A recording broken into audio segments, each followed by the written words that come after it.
வணக்கம் நண்பா. நம்ம தளபதி விஜய் அவர்கள் மீண்டும் சுற்றுப்பயணத்த தொடங்க போறாரு. ஆமா நண்பா. ஃபர்ஸ்ட் எந்த ஊர்லேருந்து தொடங்க போறாரு அப்படின்னு பார்த்தீங்கன்னா, சேலத்திலேருந்து தொடங்க போறதா சொல்லப்படுது.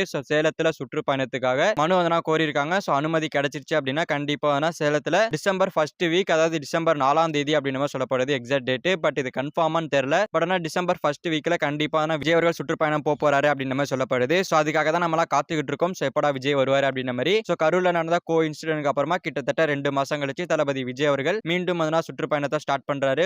ஏற்கனவே பாத்தீங்கன்னா சனிக்கிழமை 3 ஊருக்கு போறதா சொல்லியிருந்தாரு. அது நிறைய டிலே ஆகுது அப்படின்றனால 2 ஊரா மாத்தி பிப்ரவரி மாசம் வரைக்கும் பிரச்சாரம் பாத்தீங்கன்னா தள்ளப்பட்டுச்சு. இப்ப கரூர்ல நடந்த இன்சிடென்ட்னால 2 மாசம் தள்ளி போயிடுச்சு. 2 மாசம் விடுபட்டு போயிடுச்சு. இதனால தளபதி விஜய் அவர்கள் இன்னும் எத்தனை மாசம் பாத்தீங்கன்னா எத்தனை நாளைக்குள்ள இந்த ஒரு பிரச்சாரத்தை முடிக்க போறாரு அப்படின்ற மாதிரி ஒரு கொஸ்டின் மார்க் இருக்கு.